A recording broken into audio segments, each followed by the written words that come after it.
Yes, sir. You have to do 4 things, okay? Number 1, great aim. Great aim. I will have great aim. I will have great aim. I will I will continuously acquire knowledge. continuously acquire knowledge. I will do hard work. I will do hard work. I will persevere I will persevere and succeed. and succeed. Okay, that's the mantra. Thank you, sir. Thank you so much. आज के session में हम engine types और उसके प्रकार combustion engine, internal combustion engine के बारे में हम जानेंगे। साथ ही इस सीरीज के साथ हम लास्ट में कुछ क्वेश्चन भी डिस्कस करेंगे जो कि प्रतियोगिता परीक्षाओं में आए हुए हैं या फिर जिनके आने की संभावना है। तो आप सभी का स्वागत है हमारी basic to high engine series में, जहां पर हम इंजन सीरीज की आउटलाइन के हिसाब से विभिन्न टॉपिक्स को कवर करेंगे, जैसे कि इंजन की थ्योरी डेफिनेशन एवं थ्योरी के आधार पर उनसे आने वाले अनुप्रयोगों के आधार पर क्वेश्चन, प्रिंसिपल ऑफ इंजन और क्लासिफिकेशन ऑफ इंजन को डिस्कस करेंगे। क्योंकि ये बेसिक टू हाई सीरीज है, इसीलिए इसमें अभी थ्योरी सीरीज आ रही है। थ्योरी के आधार पर हम जो है अभी बेसिक बातों को जानेंगे, लेकिन आने वाली वीडियो में हम प्रैक्टिकल वीडियोस भी लाएंगे, जिसमें इंजन को खोलना, बनाना, उनकी ट्रबल शूटिंग और उनमें आने वाले उनको असेंबल एवं डिसमेंटल करते समय किन बातों का ध्यान रखा जाता है इत्यादि को जानेंगे। तो अभी फिलहाल हम बेसिक सीरीज से इंजन की परिभाषाओं और उसके प्रिंसिपल और क्लासिफिकेशन ऑफ इंजन के बारे में जानने का प्रयास करते हैं। तो सबसे पहला क्या है, एक साधारण से तौर पर बताया जाए तो इंजन एक मशीन होती है या फिर एक डिवाइस होती है, या फिर दूसरे शब्दों में कहें तो यह बहुत से मैकेनिकल उपकरणों से बनी हुई एक युक्ति होती है।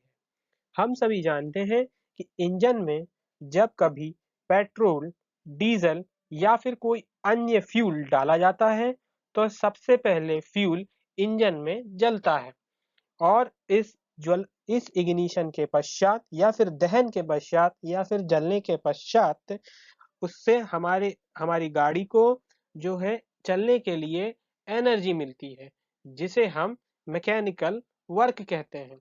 तो किसी भी फ्यूल में जो भी एनर्जी होती है वह केमिकल एनर्जी के फॉर्म में होती है, और जब फ्यूल को जलाया जाता है तो यह केमिकल एनर्जी हीट एनर्जी में कन्वर्ट हो जाती है, और इस हीट एनर्जी से हमारे इंजन के फ्लाईव्हील को मूवमेंट मिलती है, जिसे हम मैकेनिकल वर्क कहते हैं। इसीलिए शब्दों में जाने तो हम बता सकते हैं कि यहाँ पर फ्यूल को जलाकर उसकी हीट को मैकेनिकल वर्क में बदला जाता है, यानी कि फ्यूल जो कि पेट्रोल, डीजल या फिर गैसियस फ्यूल का माध्यम होता है को कंबशन चैम्बर में दहन करके या इग्निशन करके उससे मिलने वाली हीट को जो है मैकेनिकल वर्क के लिए बदला जाता है। और ये सारे प्रक्रम जिस भी युक्ति के अंदर होते हैं उसे हम सरल शब्दों में हीट इंजन कहते हैं, जैसा कि आपको स्क्रीन पे दिख रहा है।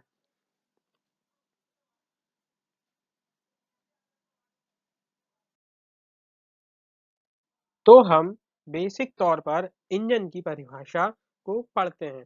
तो इंजन की जो थ्योरी पारिभाषिक परिभाषा होती है वह क्या होती है, तो engine is a device which converts the thermal energy of working substance into useful mechanical energy, यानी कि यह एक ऐसा उपकरण है जो काम करने वाले पदार्थ की थर्मल ऊर्जा को उपयोगी यांत्रिक ऊर्जा में परिवर्तित करता है।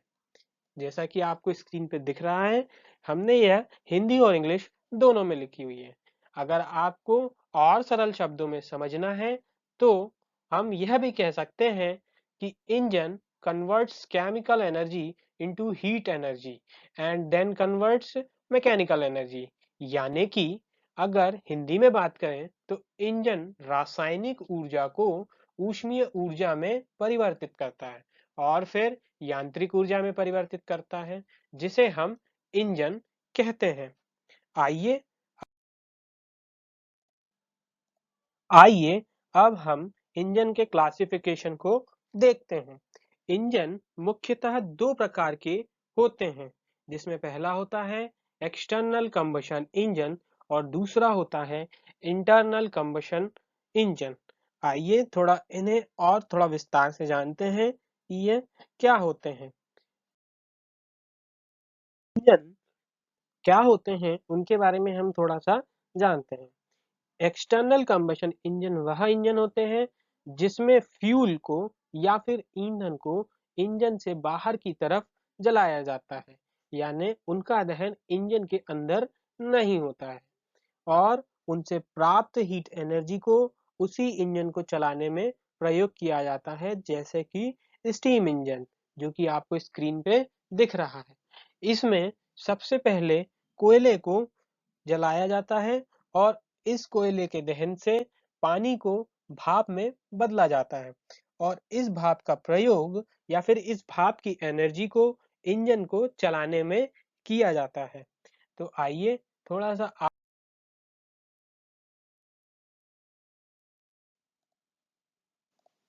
External combustion engine. External combustion engine, the combustion of fuel takes place outside the engine, यानी जैसे कि स्टीम इंजन। हिंदी में बात करें तो बाहरी दहन इंजन में ईंधन का दहन इंजन के बाहर होता है। उदाहरण के लिए स्टीम इंजन।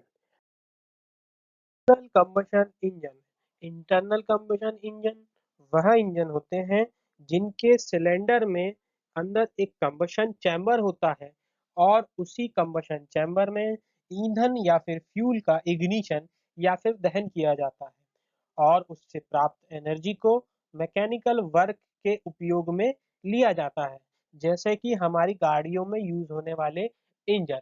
तो इसकी डेफिनेशन है, in internal combustion engine the combustion of fuel takes place inside the engine। आंतरिक दहन इंजन में ईंधन का दहन इंजन के अंदर होता है।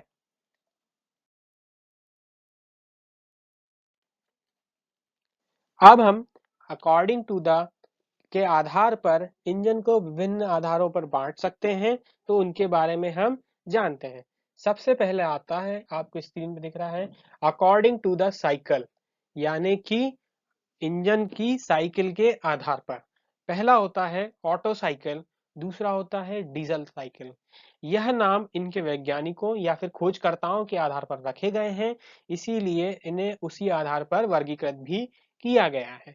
ऑटो साइकिल में जो साइकिल आपको स्क्रीन पर दिख रही है, इसमें प्रेशर और वॉल्यूम के आधार पर चारों वर्किंग प्रोसेस या को एक कंप्लीट साइकिल में बदला गया है, जिसके आधार पर हम आगे उसको पढ़ेंगे। इसी प्रकार डीजल साइकिल में पी प्रेशर और वॉल्यूम के आधार पर चारों प्रोसेसेस को बांटा गया है। इसके बारे में हम आने वाली वीडियो में नाम याद रखिए। अगला वर्गीकरण है according to the number of stroke, यानी स्ट्रोकों की संख्या पर। पहला है 2 स्ट्रोक, दूसरा है 4 स्ट्रोक। आपको जैसा कि चित्र में दिख रहा है कि 2 स्ट्रोक में जो जो चारों प्रोसेस होती हैं वह 2 स्ट्रोक में संपन्न होती है, वही 4 स्ट्रोक में सक्शन, कंप्रेशन, एक्सपांशन या फिर पावर और एग्जॉस्ट चारों प्रोसेस के लिए पर्टिकुलर एक एक स्ट्रोक निर्धारित किया गया है। आगे है वो according to the fuel used है।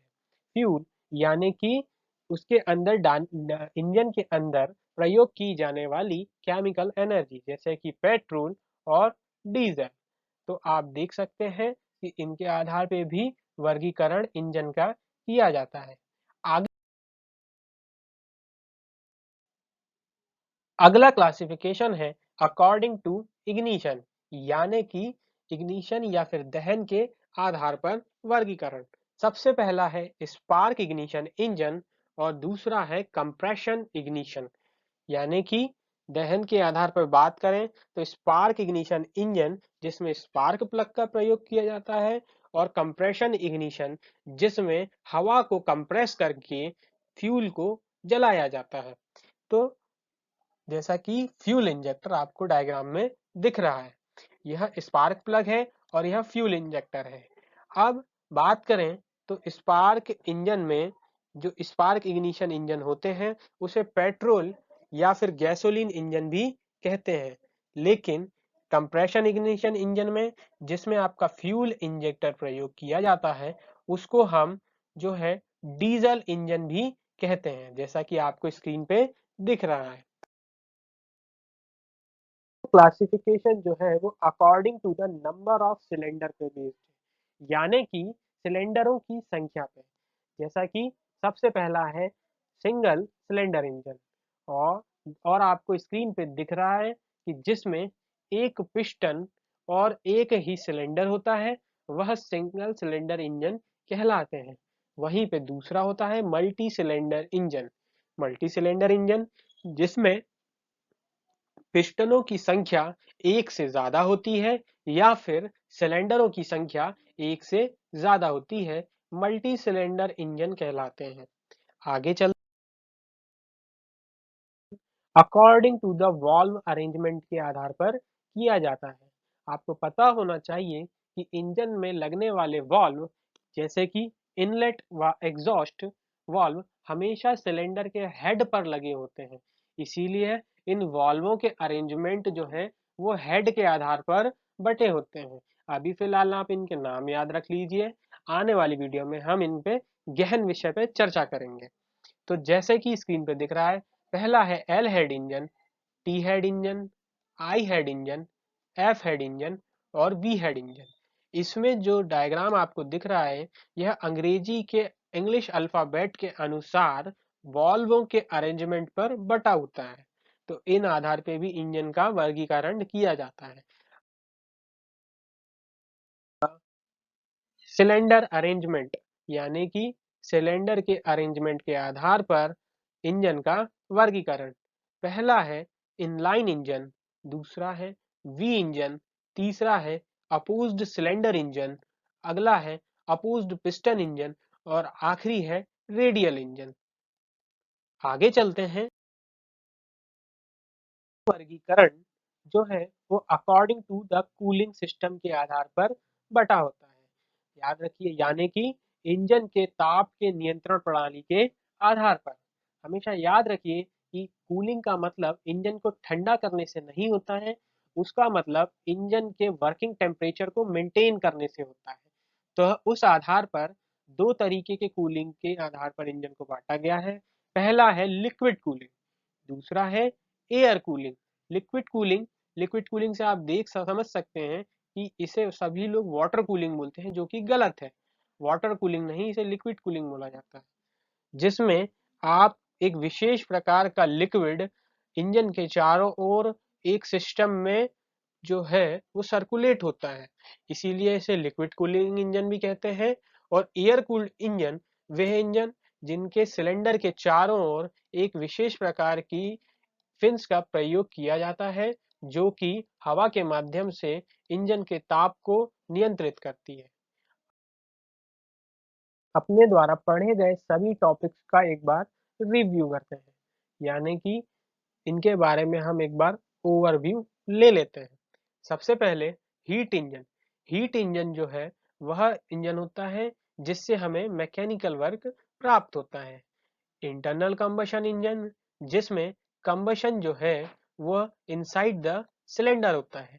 इसी प्रकार एक्सटर्नल कंबशन इंजन, जिसमें कंबशन आउटसाइड द सिलेंडर होता है। ठीक इसी प्रकार पेट्रोल एवं गैस इंजन को स्पार्क इग्निशन इंजन कहते हैं।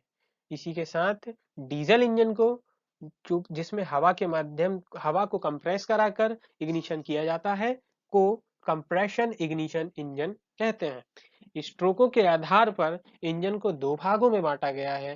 पहला है 2 स्ट्रोक और दूसरा है 4 स्ट्रोक। सिलेंडर अरेंजमेंट को निम्नलिखित भागों में वर्गीकृत करते हैं: इनलाइन, वी, अपोज्ड और रेडियल इंजन।